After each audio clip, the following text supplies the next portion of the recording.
Howdy folks, and welcome to the third episode of Honky Tonk History, which features the second half of our interview with steel guitar legend Billy Robinson.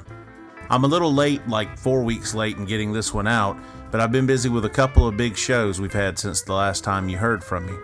On August 30th, we played the Hank Williams Songwriter Showcase at Herzog Studio in Cincinnati, Ohio. This was the first official Honky Tonk History event, and its purpose was to commemorate the 70th anniversary of Hank recording I'm So Lonesome I Could Cry at Herzog Studios. It was really something special to be performing in the very same room where Hank recorded one of his most iconic songs 70 years to the day that he cut it. It was a great turnout, and I was able to get some of my very talented friends to come help out and make it a success. Bobby Tomberlin, Josh Morningstar, W.D. Miller, Amanda Lynn, Zachariah Malachi, as well as Brad and Tammy Magnus. It went so well that we have decided to make it into an annual event. Thanks to Elliot Ruther at the Cincinnati Music Heritage Foundation, along with Beth and Jeff Petty at the Hank Williams Museum in Montgomery, Alabama. We'll see you there again next year. And now, on with the show. Here's the conclusion of my conversation with Billy Robinson. Enjoy.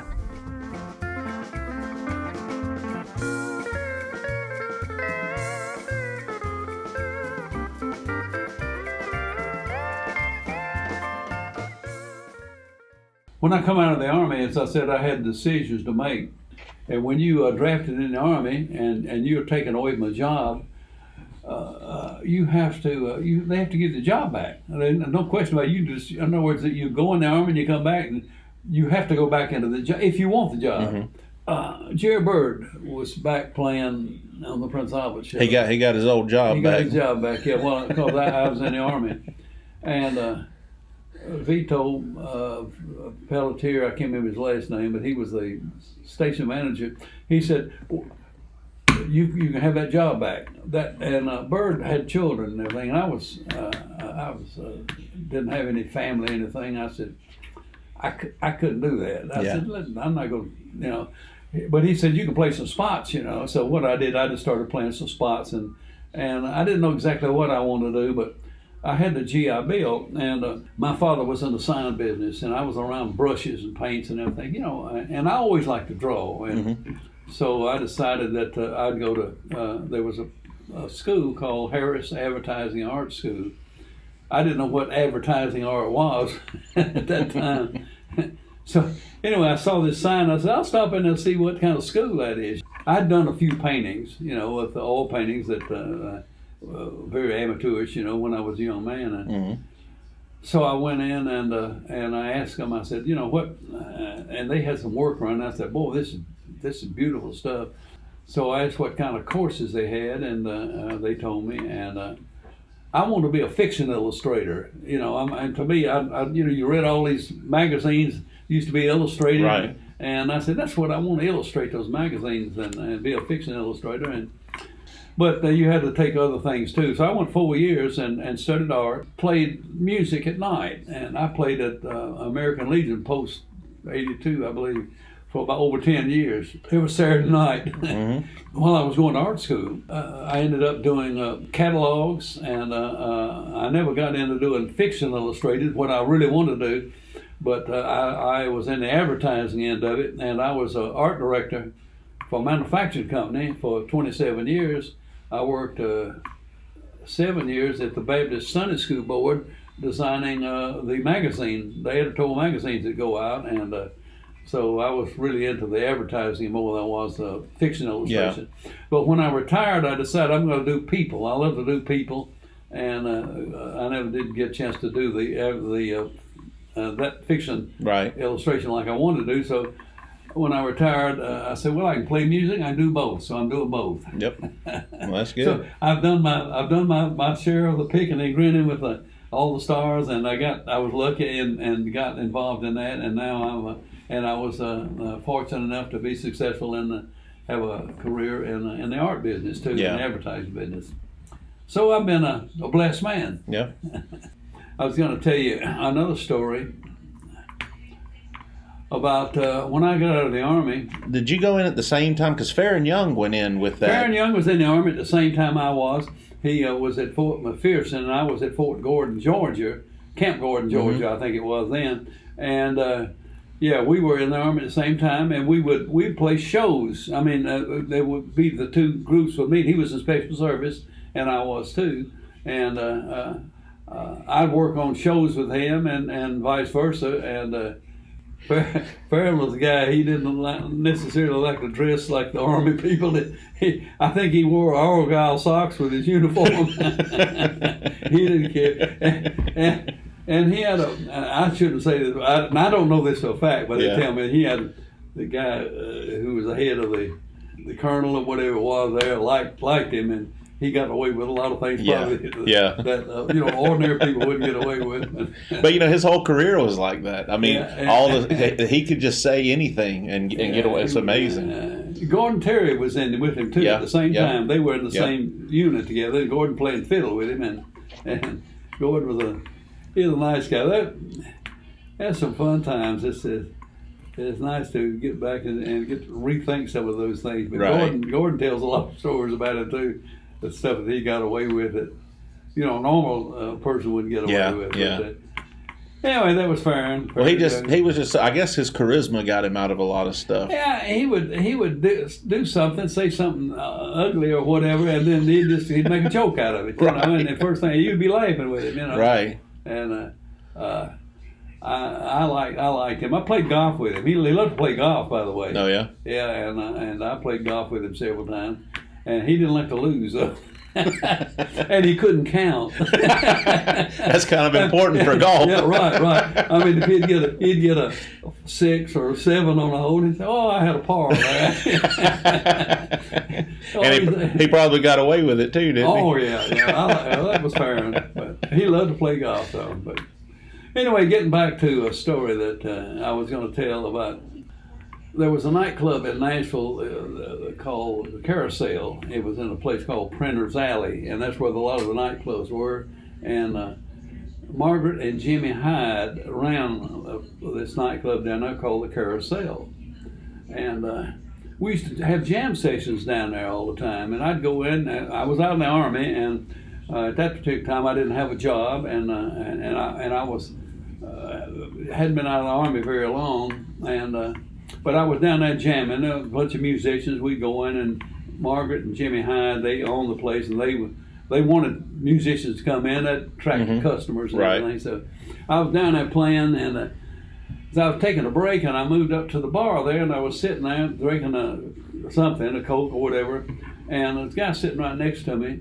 I'd never met this guy before in my life, and we got to talking, and he said, "I've got a nightclub in Daytona Beach, Florida," and said, "I've come to Nashville. I'm going to try to get a band." He said, "But my business is off really bad." He said, I couldn't afford to pay them. I wish I could get some guys maybe to come down and play, and I've got a deal with a hotel. I could put them up in a hotel, and I could feed them." But he said, I just don't have the money. I could pay them." And he said, and I don't know why he's telling me this, And I said, "Well, good luck if you can find musicians to come down and play for nothing." Yeah, right. But I got to thinking to myself. I said, "Well, here I am. I don't have a job.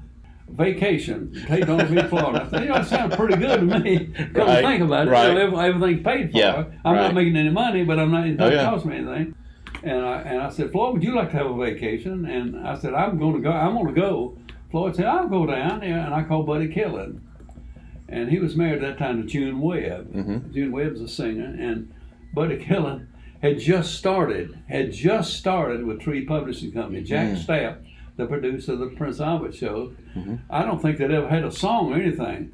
And he had hired Buddy Killen to take his songs around and show them to different people. Yeah. And they had confiscated Buddy Killen's car. So, at any rate, Buddy Killen didn't have a car. They had confiscated his car, so he rode down with my brother, I believe. And so we were playing at this nightclub in Daytona Beach, Florida. And a lady came in, and we had never seen her. I didn't know her. Her name was Mae Axton. And by the way, that's Hoyt Axton's mother. She was living in Daytona Beach, Florida at that time. And she heard there was a country music band going to be playing there, I guess, in somewhere, and came in and just to listen to us. Yeah. And introduced herself to all of the band, and introduced herself to Buddy Killen.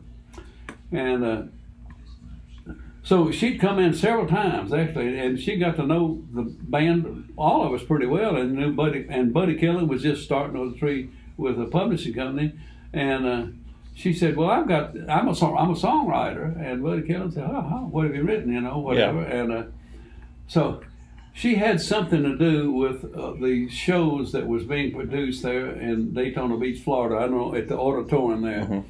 She says, "Fellas, I tell you what, I can take the whole band. I've got you in, get backstage for this show that's coming in." And I didn't know who was going to be on the show at that time, and nobody else knew. But anyway, Elvis was on that show, and a whole bunch of Grand Ole Opry people was on that show. And we were backstage, and while we were back there, Mae Axton, they cornered Elvis and pitched his song to him. He liked it. He liked Heartbreak Hotel. Now, Mae Axton had a recording or some tape or something that they played it. Or anyway, they pitched the song to Elvis. He loved the song, obviously, and he recorded that song. That's the biggest song that Tree Publishing Company ever had. Wow. The biggest thing, if you can imagine, Buddy Killen selling that song. I mean, and Mae Axton writing it, and him being able to be there to produce that song, the biggest song that Tree ever had, I guess. Right. To make a long story short, Buddy Killen ended up, because of that song, because once you have a big hit like that, everybody wants to get involved with you. Buddy Killen ended up selling Sony, I think, for millions of dollars. So he had a pretty good, got paid pretty good for that, playing that non-paid job. And people asked me, said, "What'd you get out of that, Billy?" I said, "I had a good vacation." Well, when Elvis was there playing, did he have Scotty Moore and Fontana with him at that time? I don't remember. Yeah. You don't pay much attention to it. There we had, of course, I knew there were a lot of WSM people playing on the show with him. In fact, I've got a list of them somewhere. Because I'm gonna put that in there. Because it's like Jim Denny's the one that told him, to go back to driving the truck or whatever when he first come to the Opry. Oh yeah. Well, that wasn't what the Grand Ole Opry was about. Right. I mean, the Grand Ole Opry was, country. Country. Either train or drinking or divorce or whatever. What was it like recording at Castle Studios? Because I don't know of any. There's a couple of pictures I think in there of guys recording. Well, and there were two, and I can't remember the names, but there were two engineers at WSM that started that little studio, and that studio was at a hotel called the Two-Lane Hotel, and it was on the top floor, and. It wasn't anything. It wasn't fancy or anything like that. And I remember they had a microphone. You have a microphone with a singer and maybe a microphone with a band. They didn't even mic each instruments the time I was doing it. And back then, of course, they were done on tape. Well, I'll say tape. It wasn't really. It was on. With a big electrical transcription, what we call a big old plastic thing, and you'd see it. It would cut like a lacquer. Stylus would go around that recording, and the guy would see sitting there. I'd watch him, and the part of that plastic would be peeling off, and he'd have a little thing, and he'd be dusting it off, and it was, and that's the way they recorded back then. I don't know if they had tapes then or not. I can't. Anyway, I don't remember if they had the tapes or not, but I remember they recorded on a big disc. Yeah. And that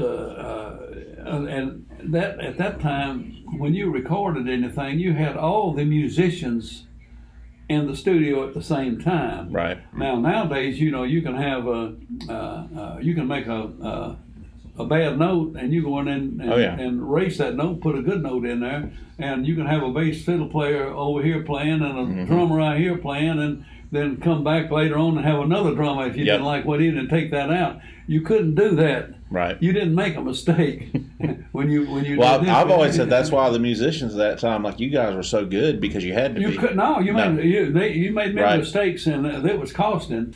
But you didn't. If you made mistakes, you'd be finding somebody else to play your part. Yeah. You know, and you had to be in the musicians union, by the way, to record or play on WSM.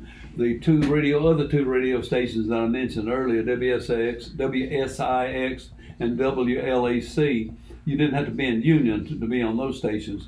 But there were only 95% of the songs recorded were done by either the Capitol, Columbia, Decca, Mercury, MGM, or RCA recording companies. That was the big ones. That nowadays there's jillions of them, I guess, around. But well, the first million selling country song that was recorded in Nashville was written by Fred Rose, a co-owner of Acuff Rose Publishing, and Hank Williams producer. It was Hank Williams producer, and they call this song the Boogie Woogie Shoeshine Boy. They changed the title to Chattanooga Shoeshine Boy because Foley had success with anything with Tennessee in it, the Tennessee songs. And my understanding, and I don't know this for a fact because I wasn't really privy to all the negotiations as far as producing and all that, but I understand that Rose gave writing credit to operating manager Jack Stapp. Jack Stapp, by the way, was the producer of the Prince Albert show that I was on, and to make Hank Williams a member. Now, I've heard that. I don't know that for a fact, but that's what I understand. And but anyway, that Chattanooga Shoeshine Boy was a humongous success, the biggest song that Red Foley ever had, and at any rate. Well, did you ever work with Fred Rose as a producer? I know him, yeah. I never worked. I'm with him. I knew him, because I wasn't a writer. I'm just a little steel guitar player, and a sideman. But Owen Bradley produced this. He was on that show, and his brother played rhythm guitar. Harold Bradley was on the show on that particular recording. That was a big Foley's biggest recording. Yeah. And I remember. We were trying to figure out a way to make that shoeshine sound. Ferris Coursey was a drummer, and he was trying to get a sound like a shoeshine. So he beat on the table, and I forgot they'd beat on this, and they'd say, "Well, that don't sound like a shoeshine boy." And he ended up, Ferris did, he paddled his leg like that, and he said, "That's the sound," and that was the sound in Chattanooga Shoeshine Boy, or the Shoeshine Boy. Shining Shoes was Ferris Coursey patting his leg there like that. So that was, I remember that was so funny that running around beating on different things trying to get that sound, like a shoeshine, like a shoeshine person. Well, while we're talking about Red, and one guy you worked with Red Foley was Hank Garland.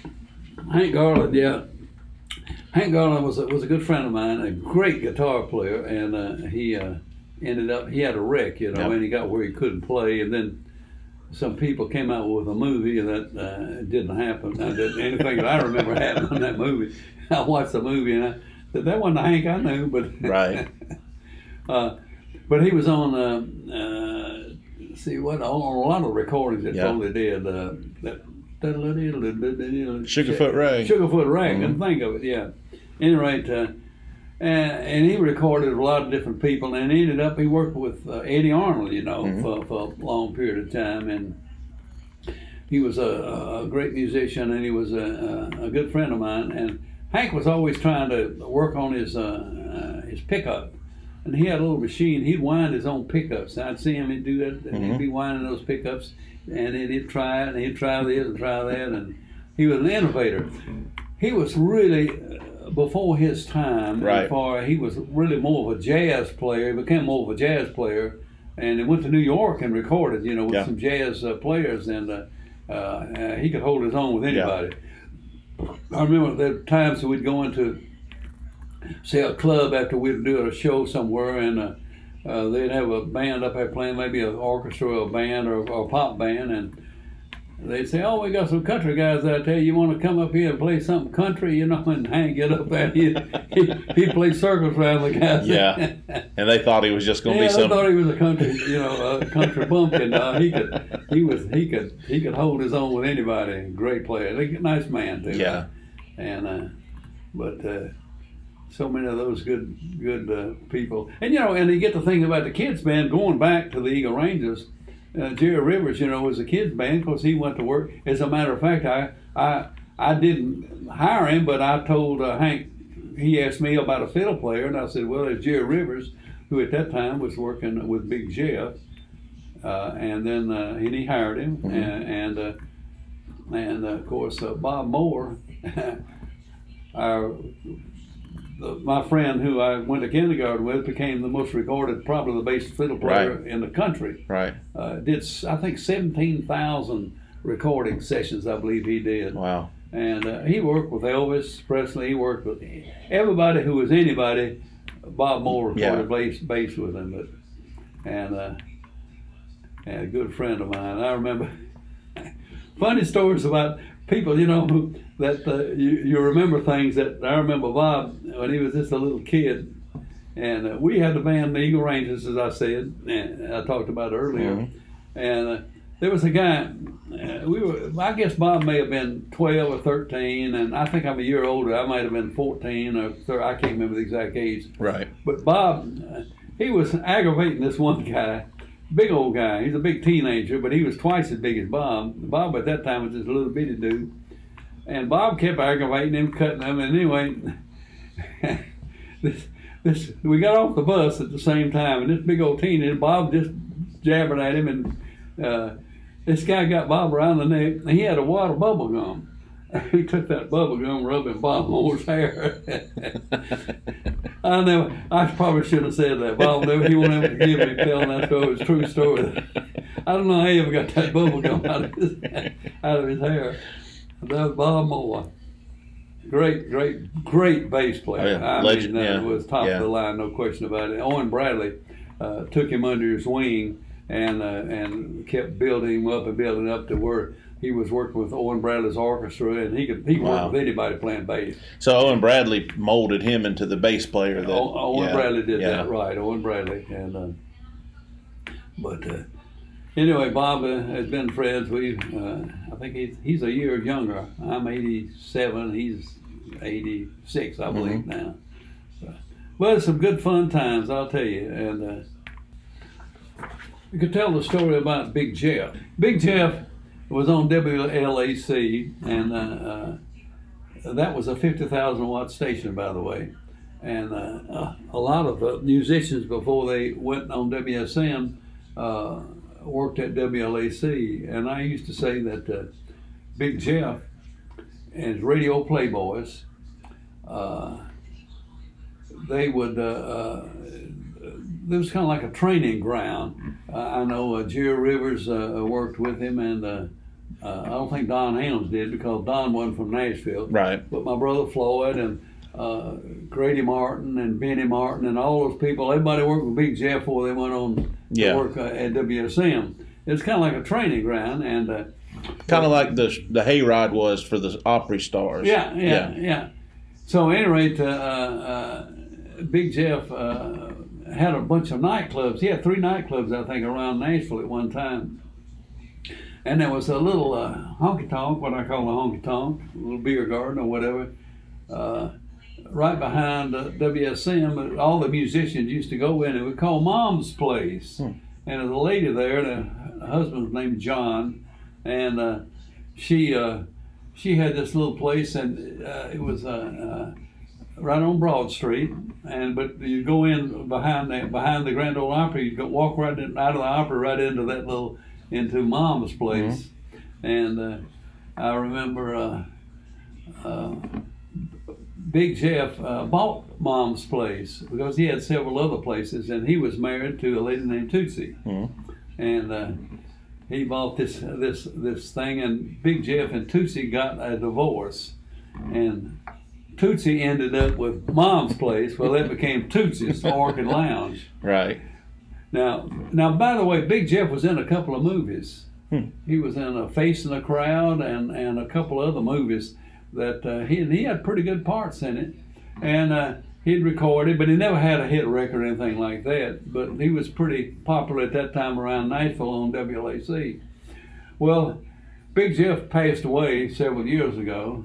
And Tootsie couldn't sing. She couldn't do anything other than she owned Tootsie's Orchid Lounge.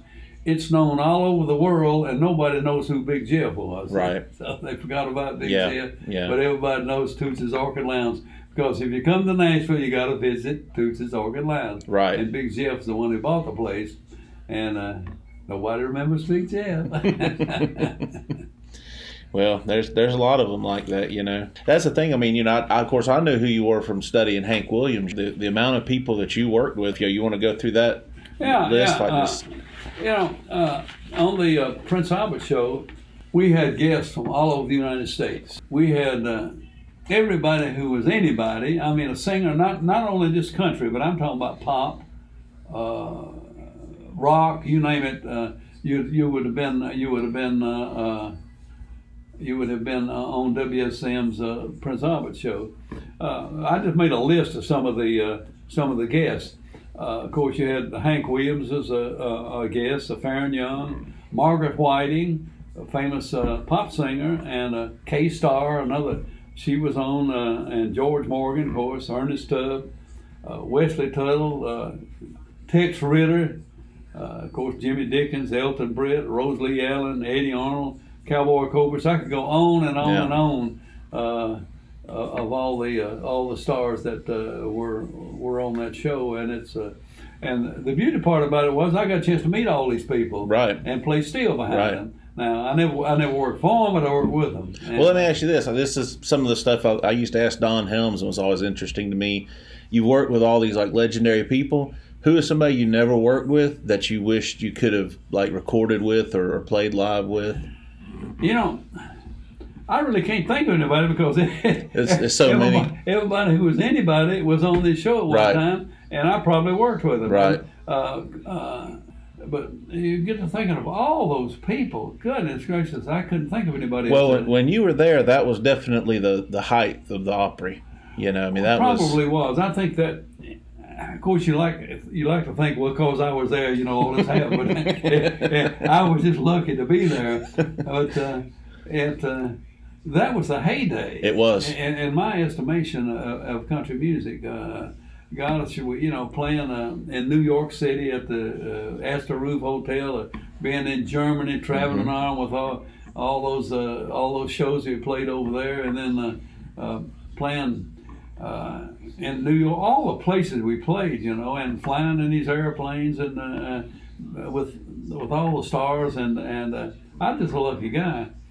Then I come out of the Army and did the, you know, with the Elvis thing with Heartbreak Hotel. Then when I come out, I did some spots on the Opry. Never worked for anybody. I would just do spots, you know, if they needed a steel player. Just on Saturday night. Well, I'll tell you this. During that time, we was talking when I first got here about how much Nashville's changed even in the last 10 years. So in the late 40s and through the 50s, what was like Broadway and downtown Nashville like at that time? Well, one thing about it in the 40s, and when I was there, you could park on Broad Street. Right. That's the biggest problem now. Yeah. Right. And now it's Nashville has changed. It has become. Of course, I live here. I live out away from Nashville. Right. I'm about 25 miles out of Nashville, but Nashville is becoming so crowded. It's become so many people, so many things happening in Nashville. Right.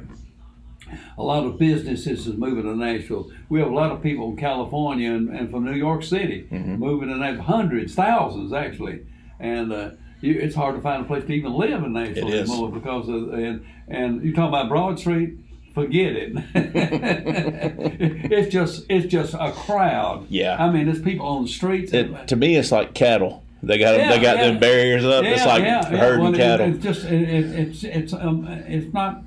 It's hard to describe. It's just a conglomeration of people on both sides in the streets. Well, tell me what it was. If I'd have rolled in here in 1950, what was it like down there? You could park right in front of Tootie's Orchid Lounge, walked in, had a beer if you wanted to. Because I know where Roberts is at, that was the Showbud factory. Showbud, yeah, right, and that was a great place there. Because I think a lot of people have a misconception about downtown Nashville at that time, that all those bars have always been there. And at that time, you had other businesses. No. That was very maybe one or two beer. They weren't bars. You couldn't at that time. You couldn't even serve liquor in those places. You could only have beer. Right. And now people could bring in a package and they'd sell a setup, what they call a setup. Yeah. You know? Right. But no, that was a different time, a different world, and I can. Well, I'll tell you what. Here's one kind of in the same thing. So, tell me about the first time you played the Opry. What was it like being that young and like going out on that stage and knowing how revered? Well, I remember that so well that I couldn't believe it. Here I am on this, and of course we had rehearsed the show. I knew what we were going to do, and I got to thinking, I'm going to take off. I forgot what song it was. And there are 10 million people out there listening to me. And what if I miss that note? Yeah. 10 million people going to hear that. Right. And it was my hands used to perspire a little bit. That makes it hold that bar. Oh, yeah. But I got through it. And finally, you get, after a period of time, you get used to it. It's a job, right. You're doing it. But, I enjoyed it. Yeah. And it was a fun time, I'll tell you. So, like, when you started, like, on the Opry, like, what kind of steel were you playing? Like, what kind of equipment did you have? I had what was that? That was a double national. Mm-hmm. And we were playing at the Los Angeles Shrine Auditorium in California. Big show, and Grady Martin and I, and George Bigsby came by, and he wanted to get his Bigsby guitars on the Grand Ole Opry. And ordinarily, at that point in time, if you ordered a Bigsby from George Bigsby, you'd have to wait a year because he was so busy making them. He made them. But he wanted to get them on the Grand Ole Opry. So he brought a little 8-string Bigsby and a guitar and sold Grady his guitar, Bigsby, and sold me the Bigsby guitar. And that was the first Bigsby that was on the Grand Ole Opry. Wow. Yeah. How long did you play that one? Did you continue with? I played it for a long time until I got a Gibson electro harp that everybody was playing pedals, and I said I got to get a pedal guitar too. Yeah. So I bought this little guitar, and you showed me a photograph of one of them, but it was a earlier model than when you showed me. It wasn't a very good pedal steel. But then I got a good pedal double neck Pro 3 Showbud, and Shot Jackson and Buddy Killen and Buddy Emmons started the Showbud. And by the way, I designed the logo for the Showbud guitar. Oh yeah. Yeah, all the Showbud. I tell people when I play the steel guitar shows and venues and that, you've all seen my artwork, you just didn't know it. If you got a Showbud guitar, you saw my artwork. Wow, I didn't know I did that. the original design. Well, yeah, I see a lot of these like bands like my age now. They're steel players. I'll be wearing them Showbud shirts. Yeah, that was me. I did that. The first one was hand lettered. Yeah. And then I ended up. I think they may ended up getting a type or something. But yeah. I did the very first one for the Showbud logo for sure, and I did all his advertising. Wow. Because at the time he was doing that, I was in art school and trying to make well, actually, we'd trade out. I'd do his artwork for him, and he would give me kept me in a steel guitar. Yeah. As a matter of fact, I still got a Showbud Pro 3 that. You still have that Bigsby that you got from him? No, I wish I had. Yeah. I don't have that. Wow. I can't remember what I think I traded in for that horrible.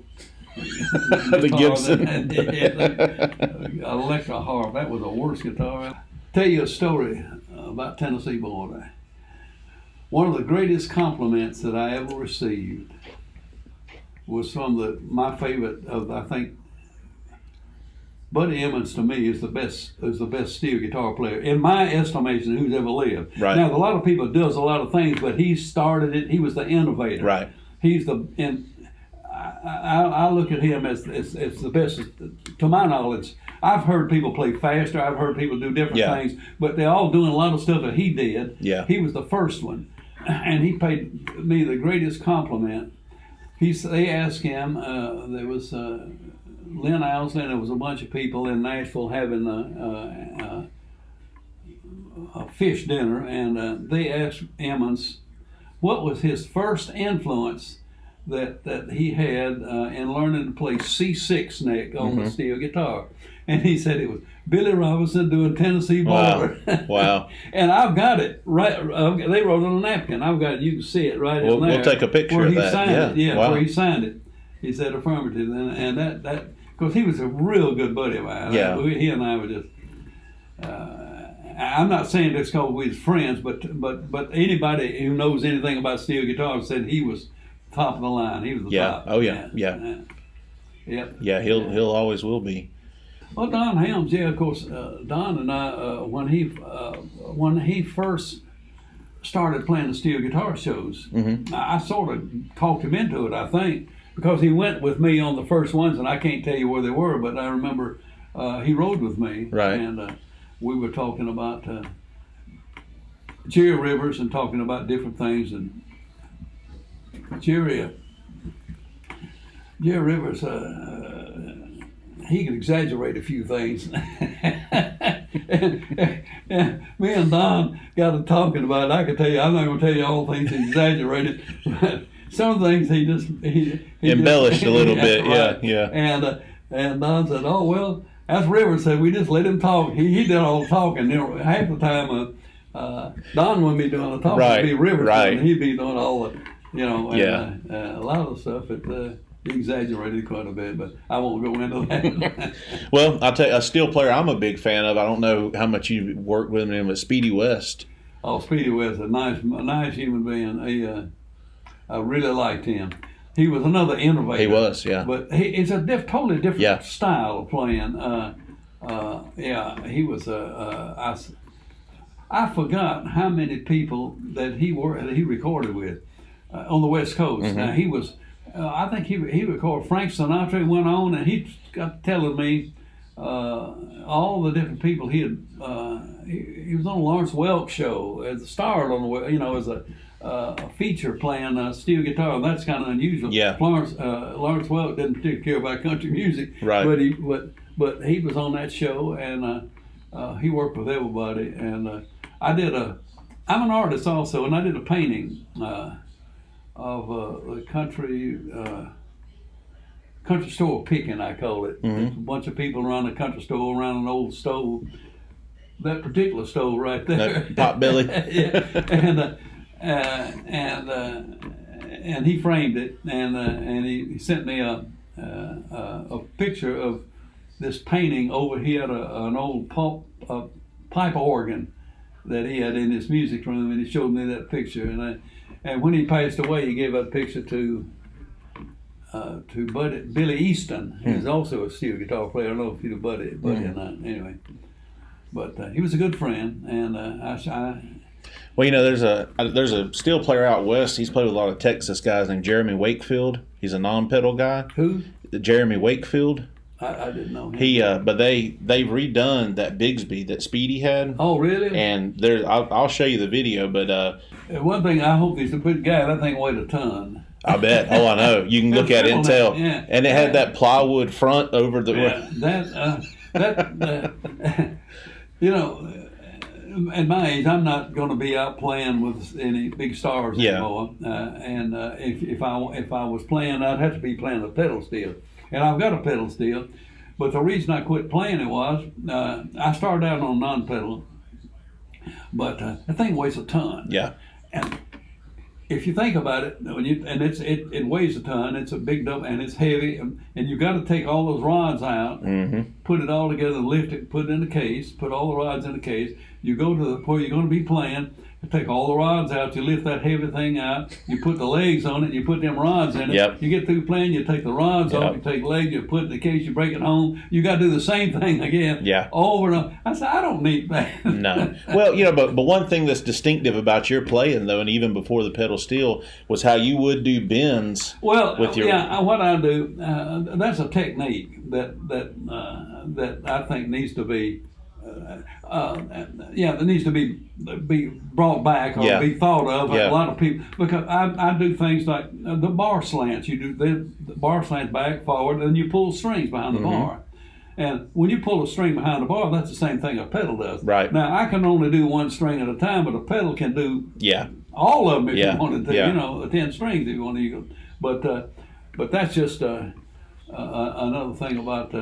Well, who did you get that from? Did you come up with that, or did you hear somebody do that, or? Well, over a period of time, I watched people do different things. Jerry Bird was the guy that I used to. Of course, I started out copying Roy Wiggins, really, and then I went to listen to Jerry Bird. Bird did all the slides and the beautiful harmony notes and the beautiful tone. And then I watched. So I was watching a steel player one day, and I noticed him doing something with that finger back. I said, "What are you doing with that finger?" He's pulling that string, and I said, that's interesting. Yeah. And so I started trying to do it, and the more I did it, the more I said, well, "Goodness, that's working," And, yeah. And I just started doing that, and that's just one of the things I enjoy doing, and it's just it works. Yeah. And it. And I love pedal steel playing. It's just, and I don't mean to be putting that down, because I played pedal steel for 20 years. Yeah. And Buddy Emmons and all the great players that do them well. But just me personally, I just enjoy doing what I do and doing playing the pedal steel. I need to talk about my brother Floyd. Floyd was a great musician, and he didn't play the steel. When he first started out, he played the steel, but then he went to the guitar.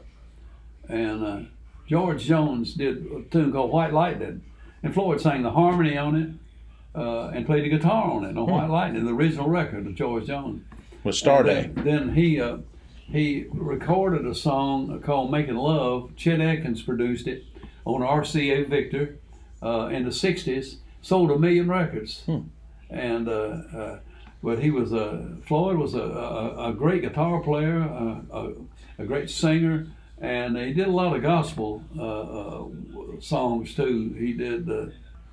He and Arthur Edmond had a duet, Jack and Daniel. And by the way, they were supposed to be on the show that Hank didn't make when he died. Right. Because they were going to actually play with Hank. I believe Autry was driving with Don Helms up there. I think they drove to Canton together. Well, anyway, Floyd was there. Yeah.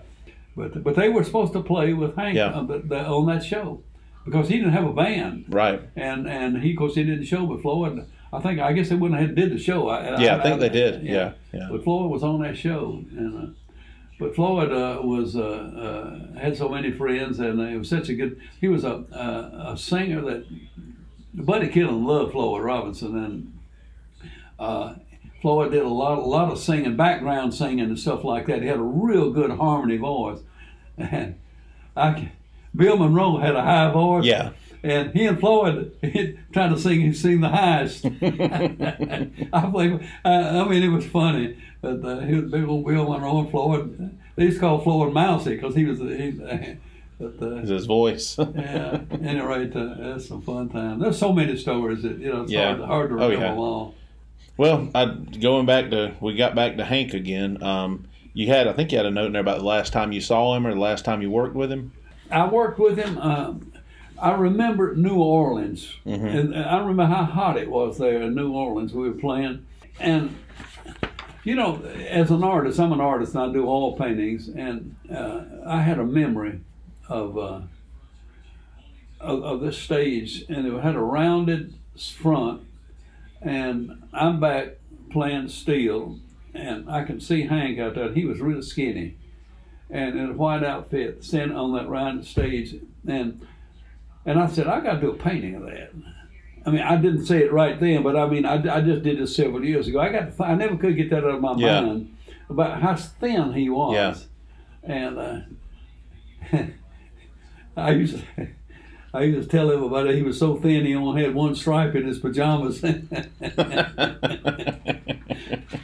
Anyway, so he's out there, and I don't know why, but I can remember that rounded stage and that audience and that little skinny guy sitting out there in this audience. Yeah. And I did a painting of that. But anyway, so I've got my hands playing. Yeah. My hands here and Hank out there, and that was the painting I did of of Hank and my hands with Hank playing. So it's been 70 years. This June 11th is 70 years. Time goes by fast, and you're having fun. Yeah, that's when Hank played the Opry was June 11th, 49. And so in the past 70 years, what do you think of the legacy that Hank Williams has that's still, is as relevant as he is today? Well, Hank, I think Hank knew he was a star. I mean, he didn't when he first come in, but I can remember Hank was a relaxed guy. I mean, he took it for granted to have, if he were talking, he'd have a name for you. He had a name for everybody. Right. I'm Willie. Right. And well, he was Shag close. Yeah. and Burrhead and all that. But I remember coming to WSM, and I can still see him. They had the WSM was on the 5th floor of the National Life and Accident Insurance Company. Building's not there now, but we had a kind of the men's restroom, and then you had right outside the men's restroom you had a lounge chairs where the musicians would get in there and just laugh, waiting to go on a show or waiting to be in a studio or whatever.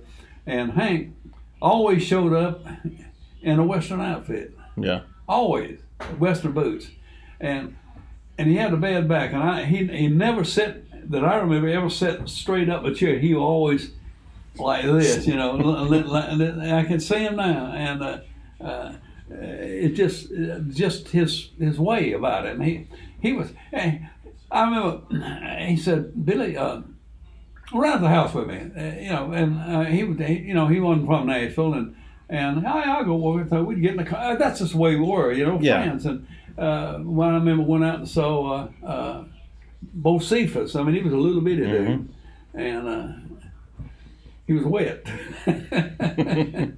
I should say that. But he was a year and a half old. Yeah. And but that's the kind of guy. I mean, he just down to earth. Yeah. But he knew who he was going to be. And I parties that you go to, he'd show up. He'd always bring a guitar and he'd say, "Got a new song here," Yeah. And that was Hank. Yep. And I liked him personally. I really did. Yeah. And I really never saw him drunk. I mean, I wasn't around him that much, I was around him the times I was around him. He was fine. I understand that drinking, he could have been a problem, but I liked him. Yeah. He was a force. I mean, in the country music business. And I've said this before. Of all the people that I work with, all the stars that. You can say, I worked with Red Foley. Red who? Yeah, right. I worked with George Moore. George who? Yeah. I worked with Hank Williams. Oh, yeah. Hank, yeah, everybody remembers. But but for people like me, though, and people that'll be listening to this, that's important because Hank turned you on to those other people. It's because of Hank I know Red Foley and Lefty Frizzell and Ernest Tubb. So he's like a gatekeeper to all those people. Yeah. And if anybody that's like a real fan of country music looks at it beyond Hank Williams, you're going to find those people. And there's so many other ones that were so good, but it was just something about Hank that 70 years later he's still being talked about. Well, 70 years later they're still singing his songs. Right. And that's, I think that's got a lot to do with it. I do too, yeah. Really. Yeah. Goodness. If you go out and hear a country music show anywhere, somebody's going to sing Cold, Cold Heart, aren't they? Right, or, right. Moving On Over, Yep. or whatever. Yep. All the songs that and that was another thing. Fred Rose helped him a lot with those songs, too. Oh, My I'm sure. understanding is. Yeah. Now, I don't know this for a fact, but Fred Rose was a prolific songwriter. Right. Well, that's like, there's stories that Hank didn't write Jambalaya, that he got it from Moon Mullican, and so that. I don't know. I don't either, nobody does. A lot of things that I'm talking about now, I was just Yeah. there at the time, and I wasn't there when it specifically Exactly, happened. But right. It's like Don used to say too, and I think a lot of fans don't think about this stuff, but when you were playing with Hank, like you said earlier, he was just another guy. He was just another guy coming through the Opry at that time. And, you know, Don said that he always felt bad when he would play shows and people would ask him to sing like these songs he recorded with Hank. He's like, hell, we may have just cut it one time. I never played it again. He didn't know how to play that anymore, you know. Yeah. But I guess in retrospect, people think like it's just hard to imagine Hank not being that huge legend. So for somebody like me, like my age, you know, he was dead long before I was born. It's like, man, this guy knew Hank Williams, you know. And so, but you have to go back and think like, well, when I was 17 or 18, like who did I know that, you know, and it's all the perspective of it. Well, he was, I liked him personally, and I think everybody knew him, liked him. Some people, I mean, he had some problems, and probably was some of the reasons he did some of the things he did. Right. But as just a normal person that you like to talk to and like to be around and would be friendly, and that was Hank. I mean, that was the way he was with me. Yeah. But like I said, I never saw him when he was doing some of the other things, drinking or anything like that. But I liked him. And I considered it an honor to have been able to work with him. Yeah, I never worked for him, but I worked with him. Well, you know, and I was thinking about it. You know, since I called you a week or two ago about doing this, you might be the last person that was even there that night on the Opry. I might be. I don't know. I can't think of anybody else there. Because little Jimmy, they had to be pretty old. Well, little Jimmy Dickens was there, and you know he's gone. But I don't know of anybody else that played on it at that time, or I don't know. I can't think of anybody. You know, being that's one of the things. Of course, when I started on the Grand Ole Opry, I was 18. Right. And you were the youngest staff musician. I was the youngest guy on the Opry at that time, and so everybody, you know, was older than me. I mean, they were all adults, and I'm a teenager, and they were in their late 20s, or late 30s, or 40s, or 50s. Of course, you know, they'd have to be 100 years old to be right. Right. And I was just at the age that so young that. So, like out of your career, like what would you say is like the highlight of it to you, like musically, like what? Well, as far as the musical career, when I got put into the Steel Guitar Hall of Fame, that was probably the top. I mean, you can't. That's as high as you can go. Right. As far as steel guitar players, in my estimation. And then as far as the art, of course, I just I don't know. I mean, of course, I did the Showbud logo, you know, and I did several logos for manufacturing companies that a lot of steel guitar logos I've done, and paintings, and it's hard to say what would be the most favorite thing I've ever done. I guess it would have been, I always want to be an art director, and I got to be that for 27 years. So I've been a blessed man. Yeah. It's been a fun trip.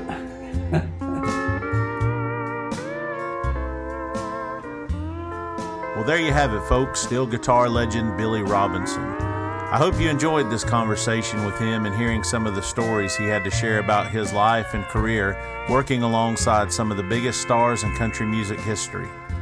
Don't forget to subscribe to the Honky Tonk History podcast on your favorite podcasting app, and you can also subscribe to my YouTube channel if you prefer to listen that way. More episodes are on the way, so stay tuned and be sure to join us on our Facebook group, as well as the official website, honkytonkhistory.com, where I'll be posting some pictures and images of the things Billy talked about in this episode. If you enjoy this show and want to support the Honky Tonk History program, be sure to visit my Patreon page and help to keep the new content coming. We'll see you folks on the next one. Bye-bye now.